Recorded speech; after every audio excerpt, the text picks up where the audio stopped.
Well, good morning, everyone, and welcome to the Sunday Sit Down here at White Rock United Methodist Church. I'm Reverend Phil Dickey, and it is a joy to have you joining me this morning here on Facebook, and we're live on YouTube as well. So whichever platform you have chosen to join us this morning, we are grateful that you have taken that opportunity. We have been live streaming on YouTube since 9:30. We do our adult Sunday school every Sunday morning at 9:30, led by Colton Castle typically. He's been leading us through the book of Hosea. It's been wonderful.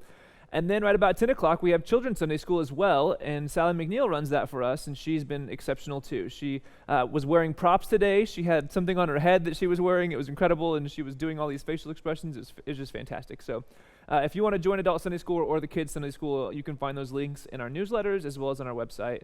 You can always find more information at wrumc.org/online. So we're here today for the Sunday Sit Down, and I am joined by the lovely Miss Rebecca. Thank you for being here. Hello. Yes, I loved several weeks ago when Sally, she was talking about maybe like Jesus washing the disciples' feet or something. I can't remember, but she actually like showed the kids, here's my foot. Like, look how dirty it got. It was just so like relatable and playful. She's been fantastic. Yeah, I think playful has been just the right word for it. She's been fantastic. Which is what we need right now, I think. Right? Take a deep breath. Yeah. We do need playful. Yeah. Not only for our children, but for all of us. We need a little bit of playful. So it's Labor Day weekend, right? We're here, and you're there wherever there is for you, and whether that's your home where you've been for the last 6 months, or you're at a lake house or the beach or wherever you are, if you are, bless you. Colorado, right? We have some friends in Colorado. So wherever you are, we're glad that you're here now, and we can have this conversation because we're going to talk this whole Sunday morning about the idea of rest, right? And so do you want to give us a little insight into what led to the conversation about, like, let's focus this Sunday on rest? Well, so we are between series, what we call in our staff, we call them one-offs because they're not related to any particular worship series. We just came out of some really wonderful, we did the Being White Rock, and then we had our Back to School Sunday.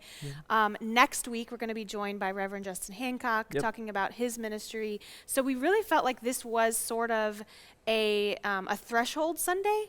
It's kind of between where summer stops and fall begins, and Labor Day is just like a rest from your labors, or it should be. We don't often do that. We often just approach it, at least I do, is like, okay, what are all the chores that I have backed up that I can get done and check off my list? But it's so important to let ourselves rest. Yeah. And we're so bad at it. Yeah. No, that's a yes, we are. We are bad at it. And I've been thinking about it leading up to this day quite a bit, trying to figure out what are the things that are preventing me from rest. And so I want to talk about that here in a moment. But when you think of rest, what conjures in your mind, or what feelings do you stir up when you think of rest? Is it a good feeling? Is it an anxious feeling that, like, I don't rest as much as I should? What do you usually feel or think of whenever you So for me personally, I've had to work through, like, I don't rest in a stereotypical way. I don't nap well. When I nap, I usually wake up with a headache, and I don't feel good. And so, like, the typical, when I was growing up too, and like through school, people would say, "Oh, you just need to take a day off. Don't get out of your pajamas. Just completely relax." And when I've tried to do that, it has been the opposite of restful for me. I feel antsy and anxious, and I've discovered that rest for me is leaning into my routines and my rituals. So a day completely off still means I get up by 7 and spend time journaling and spend time reading scripture and practice yoga. So for me, rest is not lack of action. It's finding harmony with mind and body. And spirit. Sure. Right? Which specifically for me, yoga is the most powerful tool for that, but that's not the only tool, right? I mean, getting out in nature, lighting a candle that smells good, making sure you drink enough water. I mean, it's just these kind of simple self-care acts that we think, oh, well, God doesn't care about that. Like, does God really care if I drink 70 ounces of water a day? Well, I don't know, but God cares if we are our healthiest and best selves, What about for you? What is it? What does rest feel like for you? Yeah, you hit a whole lot of things there, right? Which is good. And I think the first thing that you made me think of is rest isn't the same for everybody, right? Like, and so for some people, sleeping in until 9 does sound like a wonderful day of rest, or having an hour and a half or 2 hour nap in the middle of the day, but not for everybody. Right. And so I think rest for me it goes in waves, and I'm never the consistent in what rest looks like for me Yeah. either, right? Sometimes rest for me is getting out on my bike. Like I took my oldest daughter Nora we went and biked around White Rock, but we stopped at the kayaking place and we Oh, kayaked for an hour as well. fun. And so like that was one of the most restful things for me, even though it tired me out big time, you know? Right, But right. like I needed a change of pace that allowed me both to be in nature, but then also get some exercise, because exercise has been on the back burner as of lately. So Yeah. when in all actuality, like for me to feel most at rest, I need to be able to, like you said, check all the boxes, right? Mhm. Physical, emotional, mental, and spiritual. And Yeah. that's a lot to pack into a day, you know, just Yeah. in general, much less the fact that, oh, hey, we're in the midst of a global pandemic, you Right. know?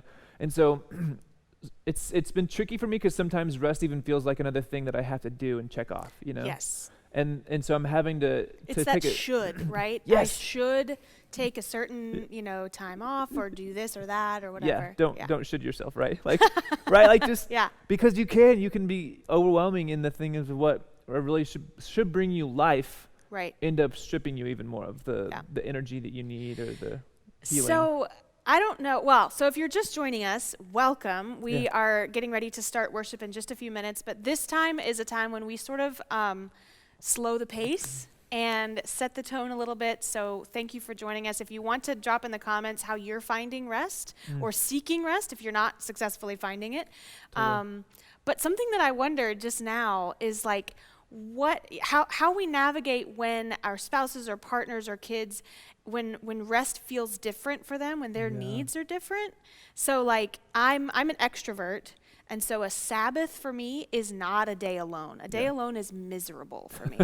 I hate it. Yeah. I get antsy and like just inside my own head, and it's not restful at all. Sure. But rest for my husband is don't talk to me. Like I want to read. I want to walk around outside in the sunshine, And so I'm just curious, this layer of when we're in a pandemic and we're really not seeing our network as much as we used to, Mhm.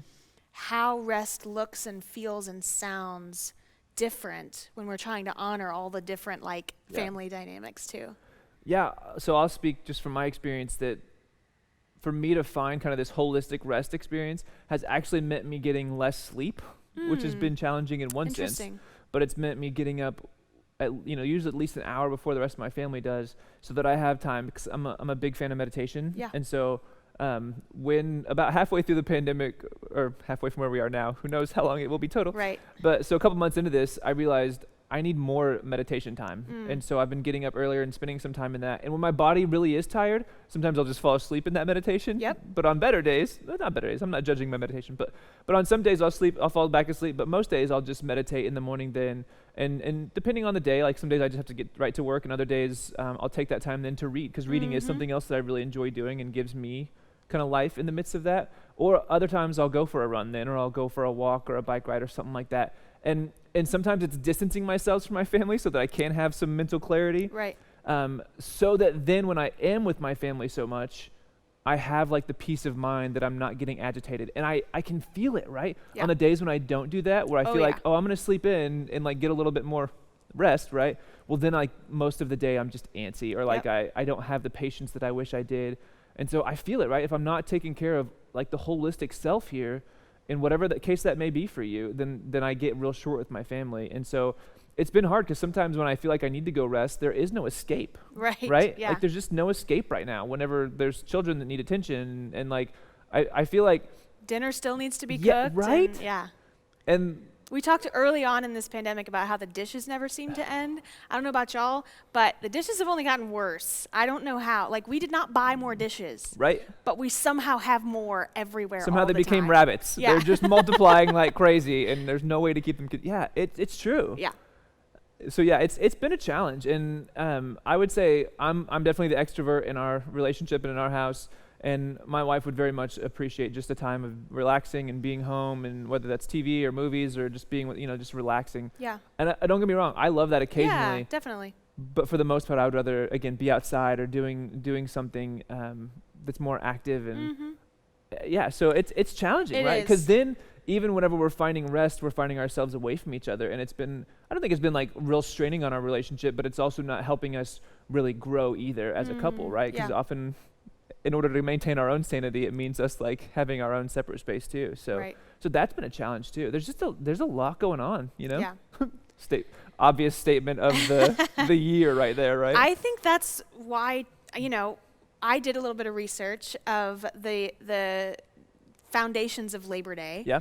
And it was, I'm sure it's no shock to you. I'm so It glad was you did, like- because I was going to and I never got around to it. So it's It was fantastic. formed by the Labor Party in the late, Okay. 1800s, and it was to honor the laborers. It was to honor the factory workers and the artisans and the people whose labor creates this rich society that we are privileged and blessed to live in. Yeah. And so I think the first, I could be wrong about this, but the first national recognition of it was 1894 or something. Okay. So this is a long Yeah. tradition. And way before it turned into, a very good excuse to get together with family and to grill out and to just enjoy the end of summer, it was supposed to be a celebration of gratitude for the people whose labors, whose literal sweat, and hours of work built the rich, heritage and community that we have. And I think that can still just be expanded on, Yeah. right? But going back, so random Sure. side note, when you said meditation, it reminded me, my mom had a professor in grad school. I always remember this because I think it's so wonderful and foreign to me. She had a professor in grad school who she said he only slept about 3 hours a night ever, but he spent 3 to 4 additional hours in deep meditation. Wow. And that was his fuel. That was his energy. And I just think that is so cool. So amazing. Huh. Yeah. So I'm a Headspace meditator. Yeah, right? I thought you were. so- I've used Headspace before. It's a great app. I love it. I'm a huge fan. And one of the things that Andy one time said in one of the sleep meditations I was doing was, even if you're not sleeping now, your body is doing what it needs to do. Yep.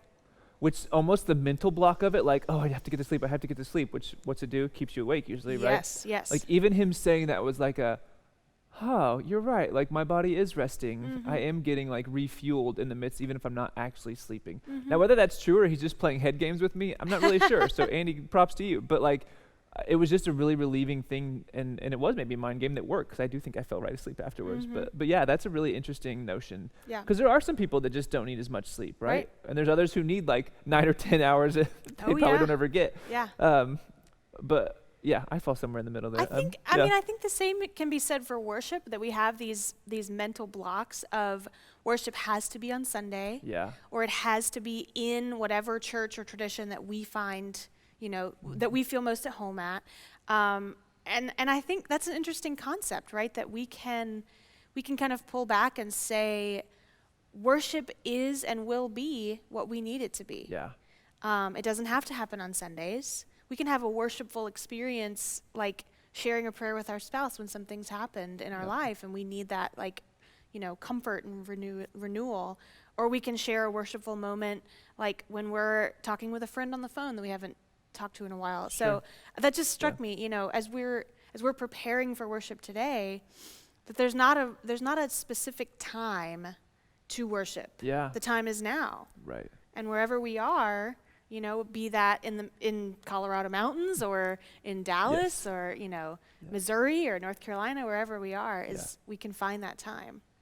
So as we kind of wind down our sit down here, I'm curious, because we can do it anytime and we can find our time for that, when you find yourself overwhelmed or stressed or in the midst of just kind of what seems to be chaos and really needing that rest, what's maybe it's a quick practice that you can just go back to in the moment to kind of recenter yourself or to give yourself or your body or your mind or whatever it is a little bit of rest. Do you have one? Breath prayer is really what I do. And so very simple. If you don't know what breath prayer is, there are a lot of different iterations of it, but the most simple way to do it is to choose a short phrase.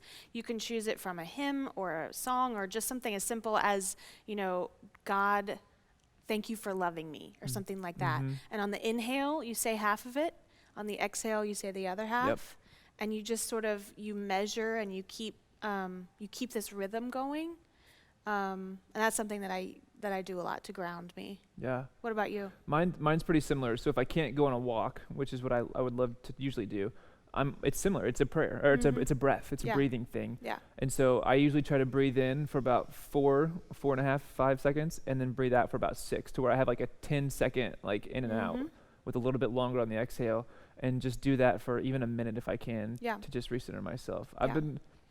I'm kind of a nerd on breath right now, and I've actually been reading One of the weirdest phrases I've heard today, but go a ahead. nerd on breath. A nerd Yeah. on breath. I'm reading a book on breath right now. That's how much I'm nerding That's out funny. on it. So shout out to my buddy Chris, who sent me this book on breath. But That's awesome. yeah, it's really fascinating, and there's a lot of really rich traditions within our a lot of faiths, right, around the idea of breath. all over the world. I mean, So- another one that we don't have time to get into Yeah. is the breath practice called Nadi Shodhana, which is alternate nostril breathing. So, and it Yes. very physically balances the equilibrium in Yeah. your brain, because it sends oxygen in and out of your body in a very specific way. It's so cool. They talked about that in this book, and I had no idea that was a thing Yeah. beforehand. Yep. So that's fascinating.